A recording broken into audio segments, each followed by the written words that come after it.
चाहे समुद्र उफान पड़े तो भी मैं आनंदित रहूंगा, प्रभु में आनंदित रहूंगा। और इफिसियों का 6वां अध्याय 4वां वचन कहता है कि प्रभु में सदा आनंदित रहो। मैं फिर कहता हूँ आनंदित रहो, ठीक है ना। और प्रभु कोमलता तुम पर प्रकट हो और प्रभु निकट है ना। इसलिए हर चीज में परमेश्वर का धन्यवाद करें और आनंदित रहे, क्योंकि हम अगर शैतान को हराना चाहते हैं ना तो सिर्फ आनंद से हरा सकते हैं। कितने लोग शैतान को पाल के रखते हैं। बोले हम शैतान को कैसे पालते हैं? शैतान को आप कैसे पाल सकते हैं पता है? आप दुखी रहे, परेशान रह के, टेंशन में रह रहे, आप शैतान को पाल सकते हैं, ठीक है ना। हो सकता है कि आपको टेंशन दिया जा रहा है ना। हो सकता है कि आप अपना पर्सनल टेंशन ले रहे हो सकता है कोई पॉजिटिव मैंने आपको टेंशन दे दिया हो सकता है राजा टेंशन दे रहा हो सकता है मुझे टेंशन दे रही हो सकता है नीरज टेंशन दे रहा हो सकता है रोहित टेंशन दे रहा हो, जैकलिन टेंशन दे रही हो, है ना। वो सब टेंशन इसलिए देते हैं ताकि हम टेंशन में रहें। वो शैतान की ओर से होता है ना। जबकि मेरे को कितने लोग टेंशन देते हैं तो मैं टेंशन में दिखता हूँ आपको?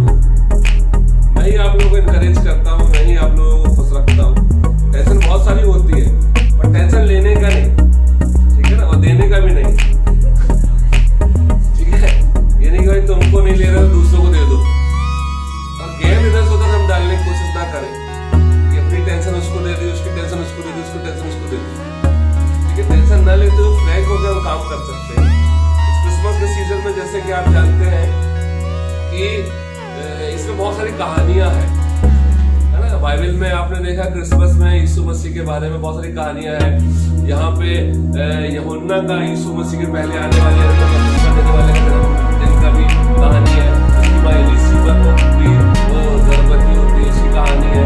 उसके पिता जकरिया की कहानी है, यीशु मसीह की कहानी है, मरियम की कहानी है, यूसुफ की कहानी है, और किसकी कहानी है? हेरोदेस राजा है, और उसमें ज्योतिषी है, और क्या है, मिस्र देश है। उसमें एक चीज और है, वो है जनगणना। वहाँ जनगणना भी है, और बैतलहम में जाना पड़ रहा है, वहाँ पे दाऊद का वंश है। बहुत सारी चीजें इसमें आप देखेंगे क्रिसमस के समय में है ना। और हम लोग इसमें ज्यादा ध्यान दे देते हैं इस सारी चीज। हाँ, हमें जरूरी है, ये सब जानना बहुत जरूरी है ना। अगर जानेंगे तो बताएंगे कैसे सामने वाले, है ना। लेकिन उससे ज्यादा जरूरी मालूम क्या है कि हमें ये पता करना है कि क्यों जन्म हुआ यीशु का, क्यों यीशु मसीह संसार में आए, क्या कारण था उनके संसार में आने का। ये जानना जरूरी है, क्योंकि हम ज्यादातर ऊपरी बातों पर फोकस करने की कोशिश करते हैं, लेकिन हमें फोकस करना अंदरूनी बात है। कारण क्या है, क्यों प्रभु यीशु मसीह को संसार में आना पड़ा, है ना। एक बार एक लड़का जो है अपने पिताजी की फोटो देख रहा था। उसके पिताजी, मरे हुए पिताजी की फोटो फ्रेम के सामने खड़ा हुआ था और सोच रहा था काश मेरे पिताजी इस फोटो फ्रेम से बाहर आ जाए। इस फोटो फ्रेम से मेरे पिताजी शायद काश बाहर आ जाए, है कि नहीं। तो उस समय तो उसके साथ नहीं हो सकता ऐसा, तो हमारा परमेश्वर उस फोटो फ्रेम से बाहर आया, यीशु मसीह के रूप में जो है वो बाहर आया। उसने हमारे बीच में जन्म लिया, हमारे जैसा बना, ठीक है ना। क्यों हमारे जैसा बनना पड़ा उसको? क्यों बनना पड़ा? क्यों उसको संसार में आना पड़ा? बता सकता है क्या कारण था कि वो संसार में आए? इस कारण से वो संसार में आया। वो संसार में इसलिए आया ताकि हमें और आपको वो पापों से, आपको और हमको शैतान के चंगुल से बचा सके, आपको और हमको मृत्यु से बचा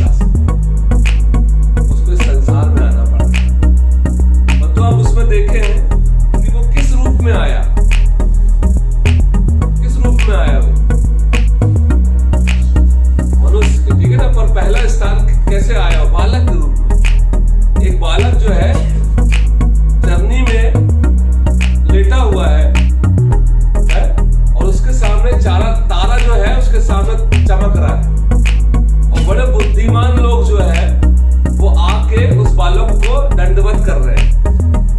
कहां से आए हैं बुद्धिमान? पूर्व देश से। वो ऐसे ज्योतिषी थे जो प्रभु यीशु से मिलने के लिए आए थे, तो वहां पे दंडवत कर रहे हैं। इसका मतलब है कि वो जो प्रभु है ना, जो संसार में आया है ना, उसके बारे में पहले से भविष्यवाणी कर दी गई थी 700 साल पहले। तो ज्योतिषियों को पता चल रहा है कि यहाँ पे एक राजा जन्म होने वाला है ना। और वहां के राजा सब क्या हो गए? घबरा गए। वहां के सारे राजा क्या हो गए? घबरा गए। कौन राजा? कैसा राजा?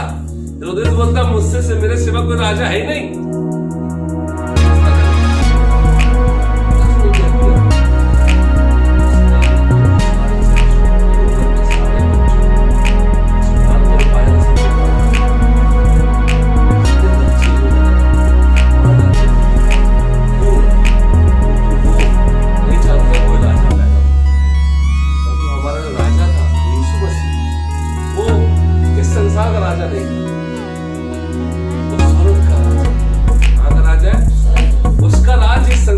नहीं है, उसका राज्य कहाँ का राज्य है?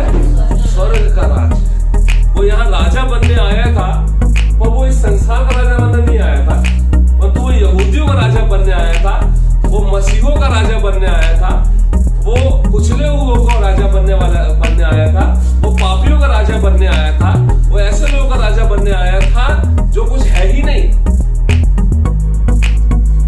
वो ऐसे लोगों का राजा बनने के लिए आया। ताकि हमको वो क्या कर सके? अपने राज्य में ले जा सके। वो राजा ऐसा राजा नहीं था जो सेवा करवाए। वो कैसा राजा था? सेवा करे। हालेलुया। बाप रे, my God. We serve Lord who serve us. मतलब हम उसकी सेवा करते, जो हमारी सेवा करने के लिए आया। एक राजा एक संसार में सेवा कराने आता है, करने आता है। अभी मैं इनको यहाँ से पूछूंगा कितने लोग राजा बनना चाहते हो? अरे सब बोलेंगे हाँ सर मैं। हाथ पैर टांग उठा के बोलेंगे मैं बनना चाहता, मैं बनना चाहता। सब लोग राजा बनना चाहते हैं, परंतु कौन सा राजा बनना चाहते हैं आप? क्या आप इस संसार का राजा बनना चाहते हैं या स्वर्ग का राजा बनना चाहते हैं? कौन सा राजा बनना चाहते हैं आप? कौन सा राजा बनना चाहते हैं आप? कौन सा राजा बनना चाहते हो आप? उसके लिए क्या करना होगा? सेवा करनी। बहुत कठिन है कि सेवा करवाना आसान है, करना बहुत मुश्किल। सेवा करने के लिए आपको अपने आप को समर्पित करना होगा किसी के सामने। अगर मैं राजा के पैर धो रहा हूँ ना, तो मुझे अपने आप को उसके पैर के पास समर्पित करना होगा। तब जाके जो है हम राजा बन सकते। हमारे जीवन में बिना समर्पण के हम राजा नहीं बन सकते। हम लोग क्लेम करते हैं मेरा राजा हो, मेरा राजा। अरे राजा राजा गाना गा रहे थे ना और राजा को फॉलो नहीं करते। राजा बोलते यीशु मसीह को है और समझते हेरोदेस को है। हालेलुया। समझ रहे हैं आप? समझ रहे हैं? बोलते हैं यीशु मसीह को राजा, पर मोदी को राजा समझते हैं, ट्रम्प को राजा समझते हैं, और जो बड़े बड़े राज्य के लोग राजा उनको राजा समझते हैं, हेरोदेस को राजा समझते हैं। परंतु हमको जो है ना बोलना है यीशु को राजा और समझना भी यीशु को राजा। यीशु को राजा समझने वाले जो है क्या करते हैं? वो अपने आप को समर्पित करते हैं, यीशु के पास आते हैं। आपको क्या लगता है कि यीशु को कैसे पैदा होना चाहिए? महल में, है ना? तो भाई हमको भी फॉलो करने में मजा आता नहीं है? ठीक है ना? फेमस व्यक्ति को फॉलो करने में बड़ा मजा आता है। एक बैतलहम के छोटे से गांव में पैदा हुआ, जो नासरत नाम के गांव से बिलोंग करता है। लोग बोलते हैं कि नासरत से कौन सी अच्छी बात निकल सकती है? तो बैतलहम से, बैतलहम का मतलब क्या होता है? बैतलहम का मतलब होता है हाउस ऑफ ब्रेड, रोटी का घर, है ना? बैतलहम और यीशु मसीह ना वो जीवन के रोटी। कहाँ पैदा हुआ? रोटी के घर। एक नम्र बनकर, दीन बनकर, ताकि हमें वो नम्र और दीन बनाए। अगर राजा बन के आता तो हम लोग भी क्या करते?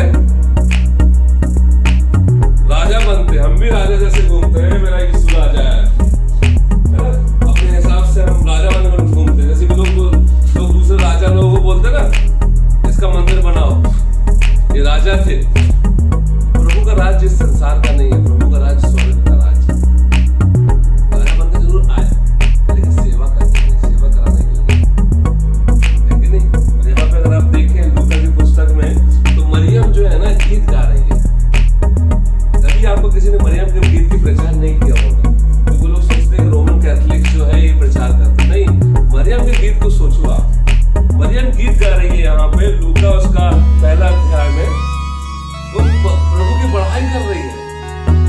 क्यों बड़ाई कर रही है मरियम? क्यों बड़ाई कर रही है मरियम? पता है आपको क्यों बड़ाई कर रही है? कोई बता सकता है? क्यों बड़ाई कर रही है मरियम? क्यों बड़ाई कर रही है मरियम? ये नहीं हुई है पहले मेरे को तैयार हो? परमेश्वर के पुत्र को जन्म देने के लिए तैयार हो? परमेश्वर के पुत्र को जन्म देने के लिए तैयार हो आप?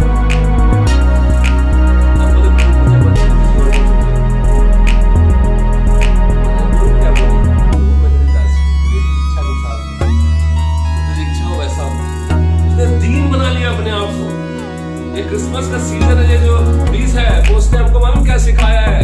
कोरोना वायरस ने हमें क्या सिखाया है कि अपने आप को परमेश्वर के सामने दीन बना लो। सबसे बड़ी क्वालिटी है दीनता, सबसे बड़ी क्वालिटी है नम्रता। जो लीडर बनना चाहते हैं, जो लीड करना चाहते हैं, उनको दीन और नम्र होना बहुत जरूरी है। उनको नीचे आना बहुत जरूरी है। ऊपर ऊंचे पे वो दीन और नम्र नहीं बन पाएंगे और ना वो लीड कर पाएंगे, ना किसी को अगुवाई कर पाएंगे। इसने दीनता से दीन बनी अपने आप को। बोले प्रभु जो तेरी इच्छा पूरी। प्रभु ने उसके जीवन से अपनी इच्छा पूरी, ठीक है ना? और बोला कि उस सर्वशक्तिमान ने मेरे लिए बड़े बड़े काम किए, उसका नाम पवित्र है। उसका नाम क्या है? जैसे मैंने बताया था ना कि पवित्र पैदा होने वाला है। पवित्र पैदा होने वाला क्या करेगा? आपको पवित्र करेगा। कितने लोग पवित्र होना चाहते हैं? इस 2021 में मैं आप लोगों को जो है ना एक हिंट दे रहा हूँ कैसे आप पवित्र हो सकते हैं। आप यीशु मसीह विश्वास करके पवित्र हो सकते हैं, यीशु मसीह को फॉलो करके पवित्र हो सकते हैं, यीशु मसीह को अपने दिल में बुला के पवित्र हो सकते हैं। तो पवित्र पैदा होने वाला है। जो शक्तिमान ने मेरे लिए बड़े काम किया, उसका नाम पवित्र है। उसके दया उस पर जो उससे डरते हैं पीढ़ी बनी रहती है। आपको क्या लगता है जब नम्र होते हैं तो आप डरते हैं कि आप डरते नहीं? क्यों नम्र होते हैं आप किसी के सामने? परमेश्वर सामने नम्र होना डरता ना, परमेश्वर भय लगता है, डरता ना परमेश्वर का, उसको हमेशा परमेश्वर आशीष देता है। और लिखा हुआ है उसने अपना भुजबल दिखाया, जो अपने आपको बड़ा समझते थे उन्हें उधर उधर करते। हम सब ऐसे ही है ना। अपना भुजबल दिखाया और क्या किया? जब अपने आपको बड़ा समझते तो कर दिया। बड़ा समझने वालों क्या कर दिया उसने? कितने लोग अपने आपको बड़ा समझते हैं यहाँ पे?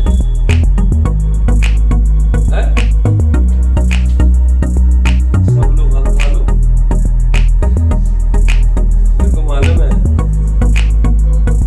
सब अपने आप को बड़ा समझते हैं। कोई अपने आप को छोटा नहीं समझता कि नहीं? और उठाओ ना जो अपने आपको बड़ा समझता है ना? जिंदगी से समझते नहीं, अपने कुछ नहीं समझता वो ना बड़ा ना छोटा। ठीक है, तो जो अपने को बड़ा समझता है ना उसको तितर बितर कर देता है। और लिखा हुआ है तितर बितर मतलब समझते क्या होता है? इधर उधर, मतलब उसका कोई वो नहीं रहता स्टेटस, मतलब स्थिर नहीं रहता। वो इधर भागता है उधर भागता है, क्योंकि बड़ा है ना अपने आप को, अब बैठने जगह नहीं मिल रही है। अब कोई पूछ नहीं रहा उसको, क्योंकि अपना बड़ा समझ रहा है। इसको आप रिस्पेक्ट ज्यादा दोगे, जो बड़ा समझ रहा है अपने आप को, या फिर जो नम्र और दीन समझ रहा है। इतने आप उसको बिठा आजा भाई बैठ जा। कोई अपने आप को हमको तो बोले नहीं बैठने के लिए, बैठने नहीं देंगे निकल। तो मतलब तितर बितर का मतलब ये है कि वो इधर उधर भटकता रहेगा, क्योंकि वो अपने आप को नम्र नहीं बना है ना। और लिखा उसने बलवानों को उनके सिंहासन से गिरा दिया और दीनों को ऊंचा किया। किसको गिरा दिया? किसको ऊंचा किया? तो क्या बनना चाहोगे, बलवान या दीन? तो बलवान बनने फिरते हैं। तो किसको बलवानों क्या करेगा वो? सिंपल सा वचन है ये, कोई वो फिलोसफी नहीं है, दरअसल साथ नहीं सिखा रहा मैं आप लोगों को, या फिर थियोलॉजी नहीं सिखा रहा। सिंपल सी बात है, जो बलवान समझेगा वो क्या किया जाएगा? गिरा दिया जाएगा, और दीन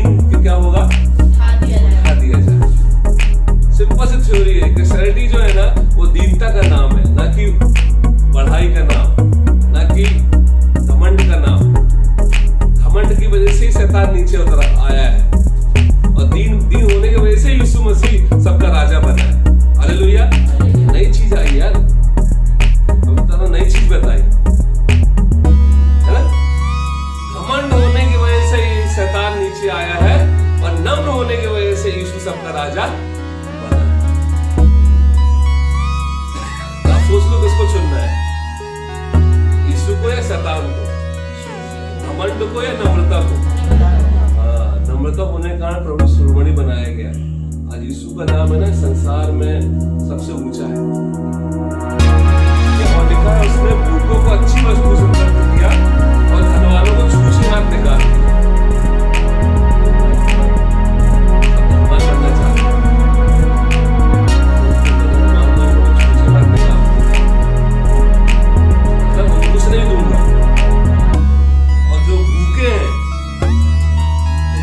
वस्तु से प्राप्त करो। जब ये चॉइस है ना, धनवान बनना, पैसे वाले बनना, ये बनना, वो बनना, है ना, सब ये चाहते हैं ना, तो भाई ठीक है, छूछे हाथ निकालेगा परमेश्वर, खाली हाथ। लेकिन जो उतर रहेगा, जो परमेश्वर पर भरोसा रखा रहेगा।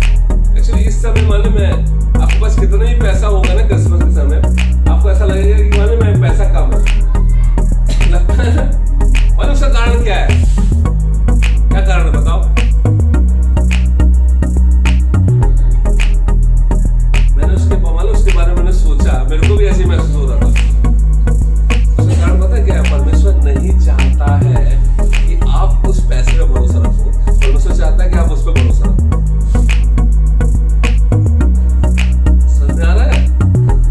ये जो पैसा है ना वो आपको कम ही लगेगा, परमेश्वर का भरोसा है ना आपको सबसे ज्यादा। प्रभु नहीं चाहता करोड़ 1 करोड़ भी होगा तो आपको लगेगा कम है ना। तो प्रभु चाहता है मेरे ऊपर भरोसा रखो, ना कि अपने पैसे में भरोसा रखो। धनवान क्या करेगा? छूछा निकाल देगा। उसने अपने सेवक इस्राएल को संभाल लिया है और उसकी अपनी दया को स्मरण करे कि अपनी उस दया को वो क्या करे, स्मरण करे। उसके वंश पर